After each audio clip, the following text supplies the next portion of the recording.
O que vem à sua cabeça quando você pensa no DIU de cobre? Que é um método de longa duração, alta eficácia, seguro, que mantém o seu ciclo menstrual natural, que você usa ou usaria? Ou a sua sensação é de medo, questiona se funciona, se ele é abortivo? Desinformações e polêmicas sobre esse método estão espalhadas por aí, e muitas vezes são até disseminadas pelos próprios médicos que insistem em dizer que o DIU não pode ser usado em adolescentes, não pode ser usado por pessoas que ainda não tiveram filhos, ou que é contraindicado para pessoas solteiras, deixando muita gente em dúvida. Bora entender melhor sobre o DIU e desmistificar sensacionalismos?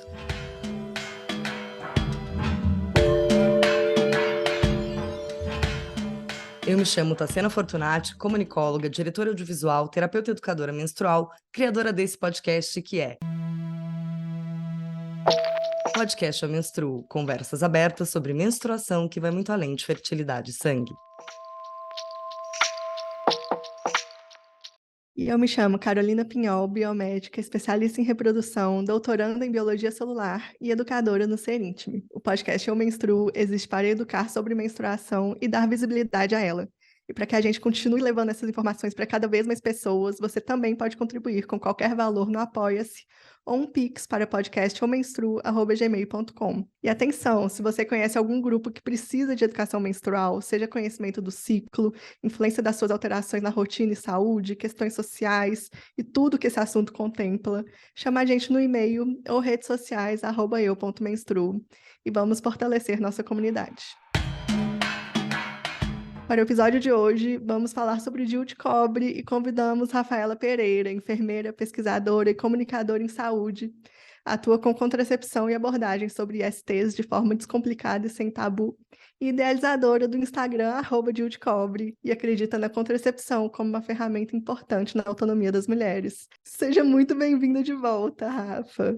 Oi, Carol. Oi, Tassi. Muito feliz de estar aqui de volta. Ainda mais agora conversando sobre o DIU de cobre, né? Eu acho que é um método revolucionário na vida de quem usa e eu acho que tá aí, né? Ele tem um potencial tão grande e as pessoas ainda têm muito medo sobre ele, né? Quando que você conheceu o DIU de cobre e por que que ele chamou tanto a tua atenção a ponto de hoje você ser a @DIU de cobre?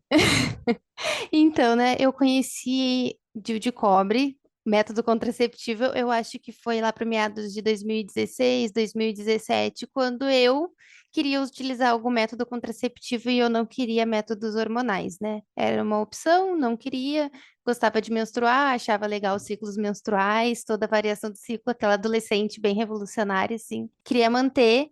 Utilizava preservativo, utilizava muito bem, era a maior paz, não tinha nenhum problema com isso, mas eu tinha interesse num método contraceptivo mais eficaz, né? E aí eu comecei a estudar sobre DIU, bastante, estudar muito, fui atrás sozinha mesmo na internet, grupos de Facebooks, e encontrei DIU de cobre, e em 2018, início de 2018, entrando na faculdade, fiquei com aquele medo maior, assim, de uma gestação, e decidi botar o DIU de cobre pelo SUS, sendo uma menina de 18 anos na época. E do que você descobriu nessa época, por que que a tua opção foi o DIU de cobre? Porque era eficaz, não alterava a questão de hormônios, né? Para mim era importante essa manter ovulação, manter ciclo em si. Então eu não queria abrir mão disso no momento. Eu tinha aquele ciclo meio estranho ainda de menina mais jovem, assim, de um fluxo maior, uma cólica meio chata.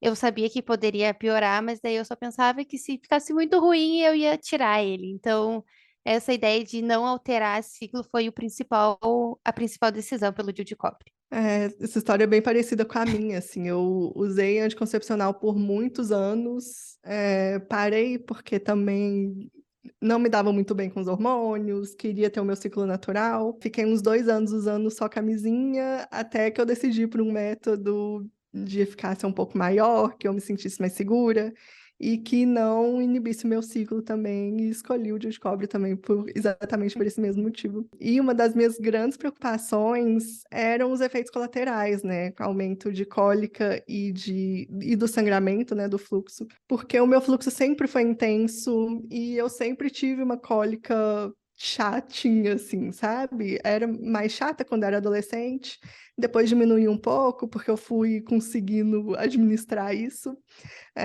Mas essa era uma das grandes preocupações que eu tinha. Tem uma coisa que me impressiona no teu relato, Rafa, que é você tinha 18 anos de idade, você era bem nova. E você já achava. Você não queria interromper o teu ciclo, por quê? Você já sabia que tinha benefícios, ou era uma coisa dessa adolescente revolucionária que você falou? Porque com 18 anos, não sei hoje em dia que a gente está aqui fazendo esse trabalho se algo mudou, mas quando eu tinha 18, que já tem umas 2 décadas aí.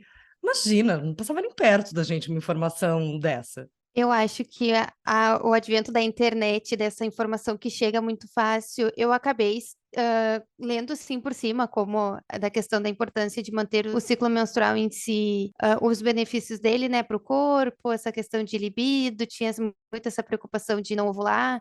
Eu achava que aí era aquela outra cabeça de que era muito ruim não ovular, nossa, sempre aquela parte mais extremista, assim, eu tive esse maior contato, assim. Então, foi pela internet mesmo, consumindo conteúdo de uma forma bem autônoma, assim, indo buscar informação, entender o porquê, que ciclo menstrual, como é que funciona, por que ovula, por que menstrua.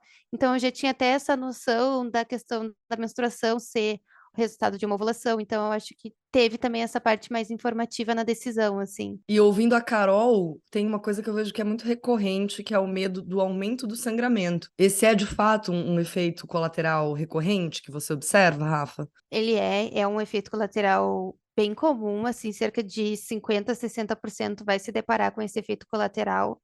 A gente costuma falar que se menstrua cerca de 10 colheres de sopa de sangue num período, tu provavelmente vai aumentar para 12 a 15. É uma alteração importante.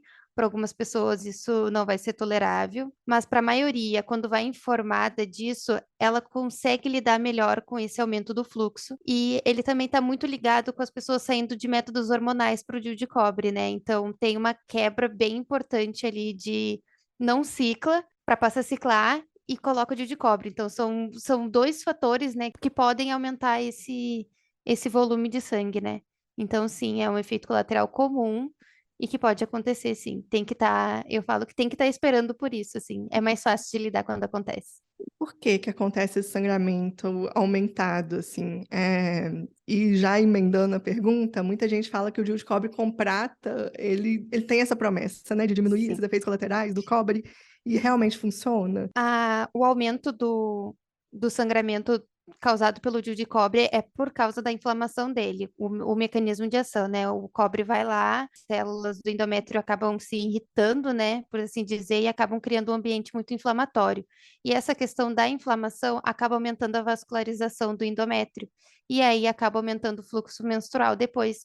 Por isso que até quando coloca algumas relatam episódios de sangramento entre as menstruações, né, os escapes, justamente por essa desordem na vascularização ali do endométrio logo depois que coloca o DIU de cobre. A questão do DIU de cobre com prata é que ele teoricamente diminuiria essa inflamação, por causa de diminuir a chance do cobre se romper dentro, se desprendendo do dispositivo de plástico, mas nenhum estudo ainda mostrou que na prática isso tem alguma mudança. Ele simplesmente não tem essa explicação. Todas as mulheres tiveram mais ou menos a mesma perda da questão de hemoglobina, questão de retirada por queixa de sangramento foi a mesma entre usuários de DIU de cobre e o DIU de cobre com prata. Então, ainda é uma incógnita, né? A gente sabe que ele funciona, ele é um método contraceptivo tão eficaz quanto o DIU de cobre só, mas que ele ainda não chegou nessa conquista dele, né, da promessa de diminuir sangramento, e nem as cólicas também. Eu tenho uma pergunta que talvez vocês não saibam responder, e se não souberem, tudo bem. Quando a gente fala do processo inflamatório, né, o básico que a gente aprendeu na escola. Tem um corpo estranho ali, né? O seu corpo vai combater aquele corpo estranho. Agora, por que foi escolhido o material cobre? Eles estudaram vários materiais para contracepção. Não sei em que momento surgiu, eu sei que teve um momento em que utilizaram pedras e artigos que só fossem plástico como uma forma de meio de um mecanismo, assim, meio mais como se fosse uma barreira, assim, para impedir os espermatozoides de ascender para as trompas. E aí eles começaram a adicionar metais. Tanto que a gente sabe que, por exemplo, tem modelos de DIU de cobre que tem DIU de cobre com níquel, que tem uma eficácia maior, que chega realmente a quase 100%. Então, eles começaram a entender os metais que não tivessem tantos efeitos colaterais, igual o níquel tem um pouco mais de efeito colateral do que só o cobre.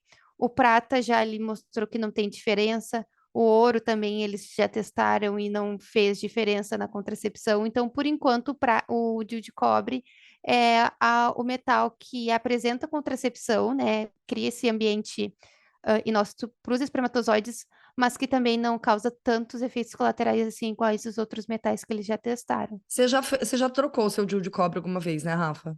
Não, ainda não troquei. E você já viu algum retirado? Já, Já imagino que sim, né? Ele sim. oxida? Ele basicamente oxida. A liberação do cobre é a oxidação do filamento, né? Então, os íons liberados São da da oxidação, cavidade tá? Claro, são da claro. oxidação. Faz Sim, tanto sentido. a gente postou um videozinho eu uso o DIU de cobre de 10 anos e eu já faz 5 anos que eu uso ele e eu tenho um vídeo que mostra na ultrassom que eu tenho falhinhas desse cobre que provavelmente caiu já, porque oxidou e ele acabou se desprendendo ali. Então, a gente espera que tenha essa oxidação do cobre, sim. Deve ter alguma associação, Que então, ele pela não se... escolha do material ser o Isso, cobre, por conta também é, dessa oxidação, porque tem outros materiais dessa ali que provavelmente não vão oxidação. oxidar, né? Tem a questão do tempo também, talvez tenha outros materiais que podem ter esse potencial contraceptivo, mas oxidam muito rápido, eles não se mantêm, talvez, estável por tanto tempo, então deve ter essas possibilidades também, Foi das só instabilidades dos uma metais. curiosidade de nerd que sou.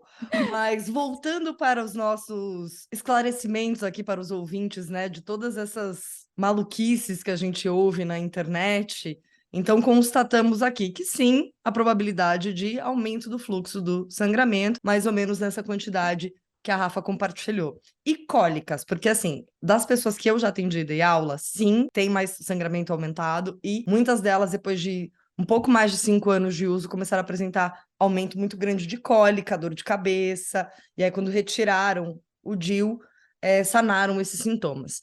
Vocês duas que usam, como vocês se sentem em relação a cólicas, a dores de cabeça, e não só na experiência individual de vocês, mas das pessoas que vocês acompanham também? Eu sempre falo isso porque eu hoje eu não tenho cólica e o meu sangramento é muito tranquilo, assim. A minha TPM também não tenho nenhum sintoma muito grande sobre ela.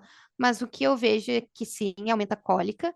Tanto que uma das coisas agora que eu tô com projetos com enfermeiras para fazer questão de atualização, manejo melhor, um dos principais pontos é saber trabalhar com essa dor, né? Então, a maioria que retira a DIU, descontinua o método, né, é por sangramento e por cólica, né? Então, ela tende a melhorar com o tempo, depois de 6 meses, principalmente.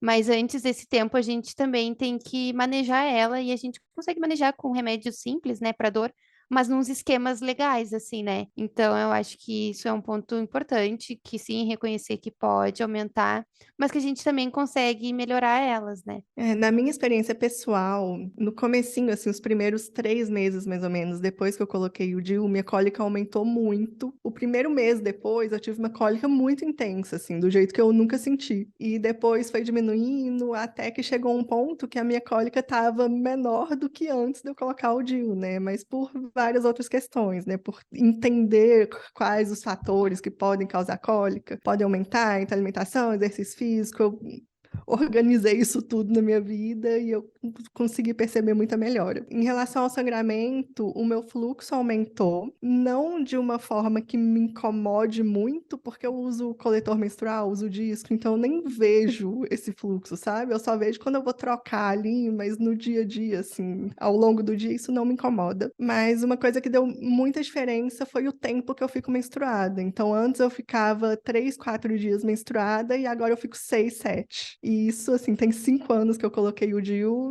e não voltou até hoje, sabe? Isso foi uma mudança que tá persistente, assim. Sobre cólicas, uma coisa que pode ajudar muito, até nos seus atendimentos, Rafa, e as pessoas que estão usando o DIU de cobre, estão questionando, ainda não sentem que querem ou não tirar, mas estão tendo cólica, a gente tem vários episódios no podcast dedicados à saúde do nosso ciclo.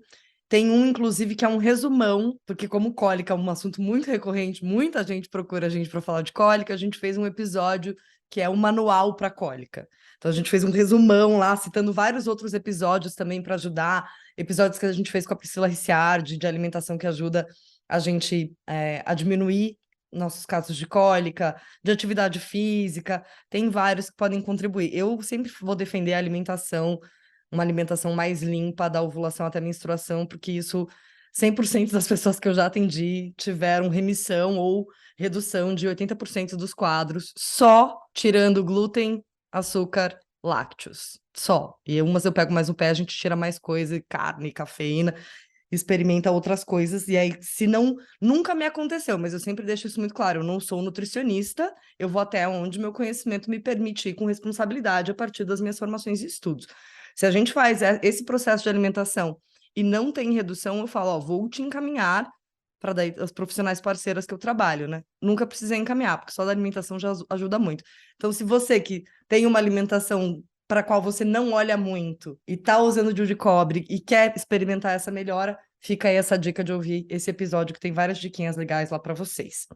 Agora vamos falar de vantagens? Porque acho que desvantagens Só tem fazer mais alguma? Tem mais desvantagem, além de cólica, sangramento, enfiar um bagulho dentro do útero, que é uma coisa que me dá completa aflição. Não contem comigo, não vou ser a pessoa que vai botar DIU, pelo menos não hoje, não botaria, minha resposta hoje é não. Mas que mais que tem de desvantagem? Eu acho que todos esses mitos, todos esses sensacionalismos em cima do DIU também são uma grande desvantagem, né? Porque isso tira um pouco a segurança da pessoa do método que ela escolheu, né? Do método que ela está usando.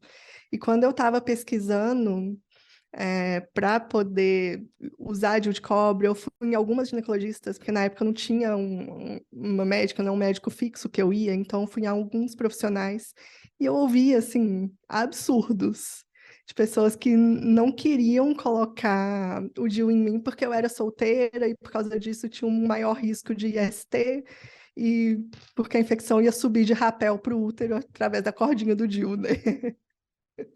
Então, coisa assim. E é muito comum a gente ouvir. Acho que o DIU é abortivo, é muito clássico também. Então, vamos falar um pouco sobre isso. Primeiro, o DIU aumenta o risco de infecções ou não? O DIU não aumenta risco de infecções, tá? Não, ele não tem, principalmente quando a gente fala de relações desprotegidas, no caso, sem o uso de preservativos para infecção, né? Desprotegida para infecção, aumenta risco, ponto. É isso que aumenta risco, não importa outros hábitos que tu tenha, né? Outras infecções aumentam também o risco de adquirir outras infecções, mas o DIU em si não.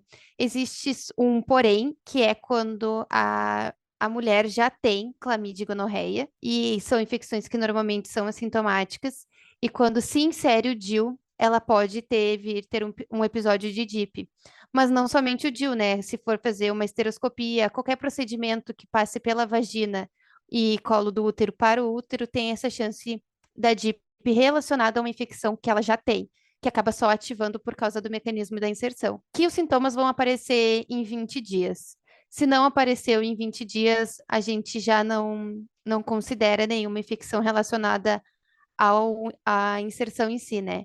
Tanto que a gente fala que o problema não é o DIU, o problema é a infecção que ela já tem, né? Que em algum momento ela ia aparecer, ela acaba só coincidindo com essa questão do procedimento em si da inserção, que a gente consegue normalmente descobrir ali na hora do exame físico de inserir o DIU, né?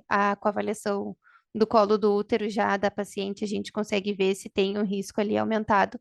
Mas mesmo assim ainda pode acontecer, mas é uma infecção que a gente consegue tratar em consultório, por exemplo, né? Eu acho que tem uma coisa muito de desinformação. A mulher solteira só usando DIU vai deixar de usar preservativo, porque a gente tem uma falha de educação menstrual e sexual gigantesca. Então, sim, isso pode acontecer. As mulheres podem, sim, usar menos preservativo nessa situação. Os homens, que a maioria já não quer usar, sabendo que a companheira usa DIU, muito provavelmente vão encher o saco para não usar. Então, pensando por esse lado da nossa cultura, sociedade e educação, pode aumentar nesse sentido, não você no seu corpo, no seu caso, né? Basta você não deixar de usar preservativo para pênis ou para vagina, que você vai estar aí, continuar protegendo seu corpinho contra ISTs, né? É exatamente isso. As pessoas associam que a pessoa que vai usar a DIU, ela está substituindo ao preservativo. Quando se fala de contracepção, se for a escolha da pessoa, sim, né? É uma troca que é justa, é ok. Mas quando a gente fala de prevenção a IST, a gente não tem um substituto do preservativo, né? A gente tem outras prevenções, mas substituir o preservativo como um todo, assim, a gente ainda não consegue, né? E o DIU com certeza não faz parte desses outros métodos de prevenção. Quais são os argumentos que você já ouviu de por que não querem inserir DIU em adolescente? Porque incentiva a relação sexual, eu acho que é o principal, assim. Aí, eu acho que esse é o que eu mais escuto, assim, incentiva, ou que é um útero muito pequeno, o que também é uma... Não existe ali. A gente, no caso, existem úteros muito pequenos que não cabem em DIU, mas não é olhando para a cara da pessoa que tu vai descobrir isso, né? Então, é uma justificativa que também não funciona. Eu conheço pessoas que trabalham com assistência de adolescentes que inserem DIUs em adolescentes e as taxas de não inserção por causa de tamanho de útero é muito próxima da nossa realidade no total. Então, é uma justificativa também que não... Nenhuma se sustenta, na verdade, né? Nenhuma justificativa dessas pessoas se sustenta, porque Quando a não gente tem... fala de adolescente, tem dois pontos para mim que eu acho que são. Um é muito grave, que é o adolescente, por conta, de novo, da educação que nos falta, que a gente não está falando de educação sexual desde criança, porque se a gente estivesse falando de educação sexual desde criança, um adolescente teria ali condições de tomar a decisão do seu método contraceptivo, né? Obviamente aconselhado por enfermeiros e médicos ali com competência para isso. Mas não é o nosso caso, então quem acaba decidindo por esse método não é a pessoa, por nenhum método, né? Normalmente eu não escolhi. Eu escolhi usar o anel depois da segunda cartela de pílula porque eu falei, eu vou esquecer. E aí eu tive um insight para falar no médico. Mas o primeiro que chegou na minha mão, não me foram apresentadas opções.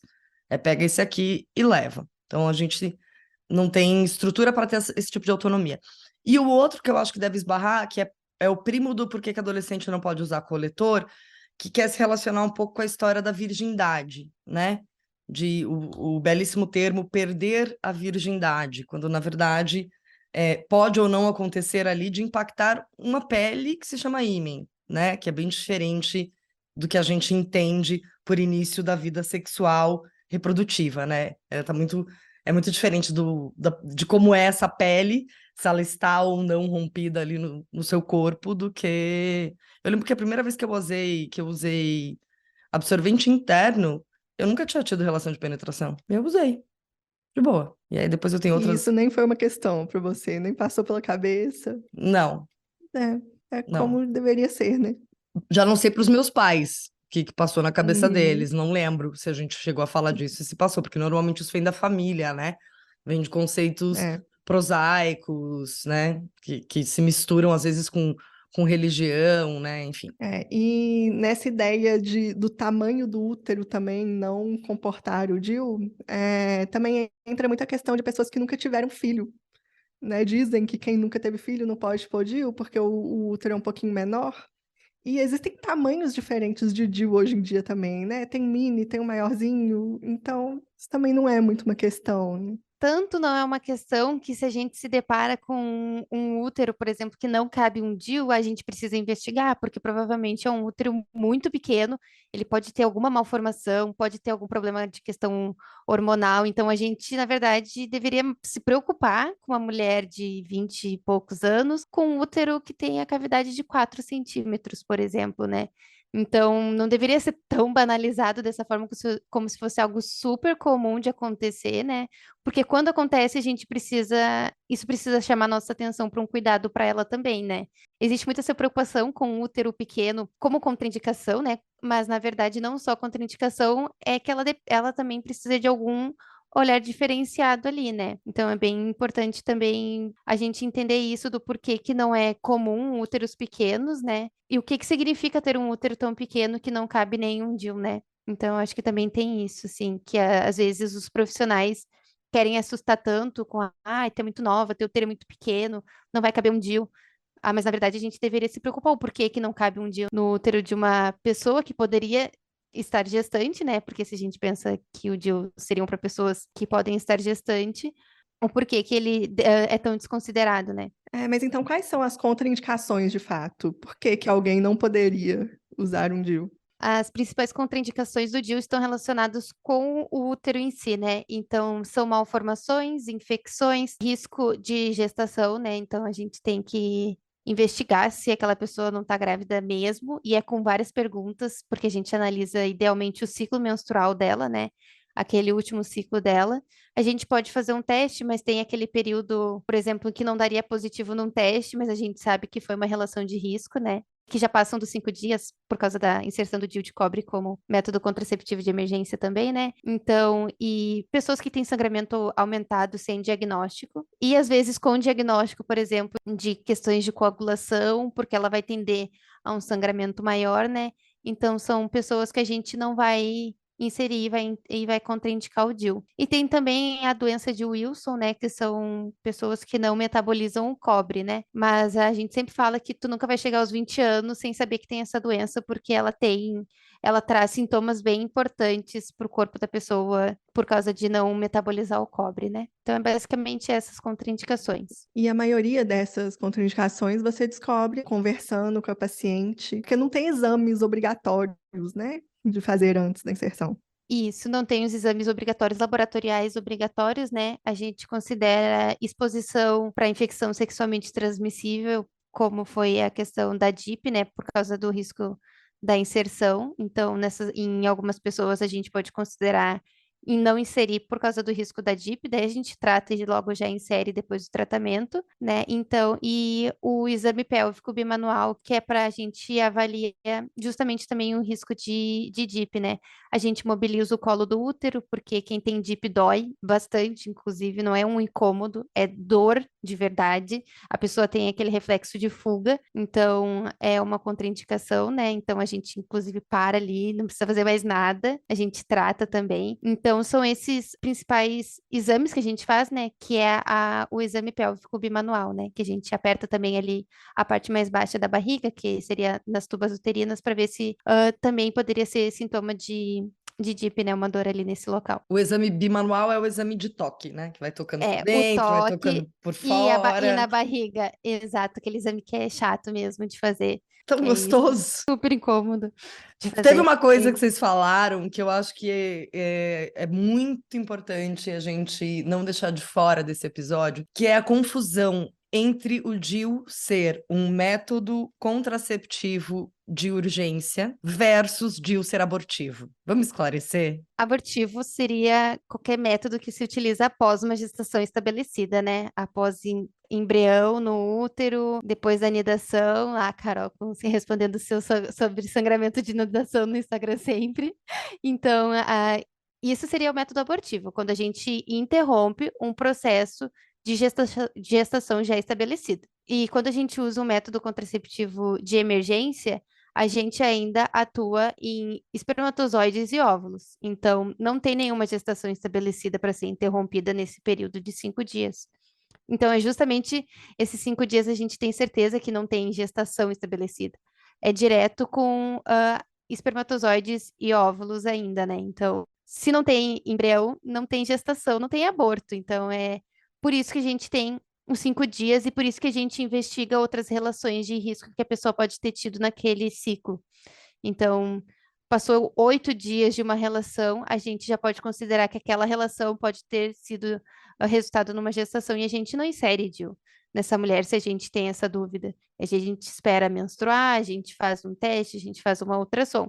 Então, nenhum profissional vai inserir se tem essa dúvida de gestação, que não inclui esses 5 dias. 5 dias não tem nenhuma gestação estabelecida, nenhum espermatozoide, nenhum óvulo é tão rápido assim. Aí me veio só uma outra coisa na cabeça aqui, antes da gente encerrar, essa ideia que as pessoas têm de falar que o bebê nasceu com um DIU na mão, ou o bebê nasceu, sei lá, grudado na cabeça. Que, gente, não é possível também que isso aconteça. Não, quando acontece falha, né, e métodos contraceptivos falham, a gente percebe que ou a gente espera conseguir retirar o DIU logo após descobrir a gestação, né, para que não ocorra possíveis riscos associados do DIU numa gestação, né, tópica. E quando acontece, o DIU fica, enfim, a gente não consegue fazer a retirada, normalmente ele fica lá no meio da placenta, não tem nenhum contato com o bebê. Se não fica na placenta, vai ficar entre a bolsa e o útero, então, tipo, zero contato com o bebê. No máximo vai nascer na cabeça lá, porque, enfim, a bolsa estourou e o DIU tava lá, mas o DIU em nenhum momento durante a gestação fica com o bebê, né? Ele só grudou ali no momento da expulsão, Da né? O saída, bebê não fica exatamente. segurando o DIU lá Não dentro vai, da barriga. não tem esse tato todo aí também, não. Ah, então é isso. Muito obrigada, Rafa. E conta pra gente onde as pessoas podem conhecer melhor o seu trabalho. Hoje meu trabalho é principalmente ali pelo Instagram, então @DilDeCobre, pode me chamar ali pelo direct mesmo, tá precisando de questões de educação sexual, eu também estou trabalhando em algumas escolas já com esse projeto, então se tá precisando, a gente tá aí conversando com adolescentes, adoro conversar com adolescentes sobre contracepção e saúde sexual, né, então ali pelo Instagram é meu principal foco ali de contato. Rafa, e hoje, o que é menstruação para você em uma palavra? Menstruação, poder.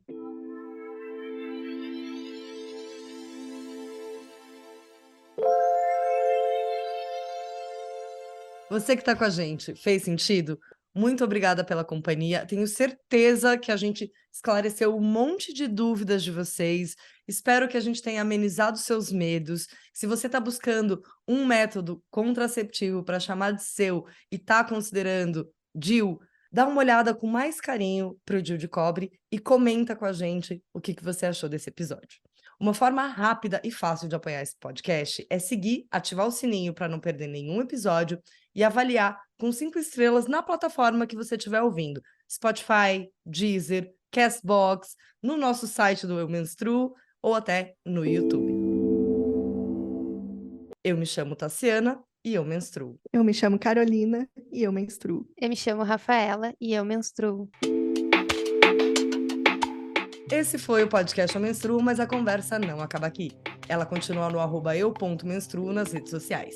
Se você ficou com alguma dúvida ou quer compartilhar uma experiência com a gente, manda texto, manda áudio no oi@eumenstruo.com.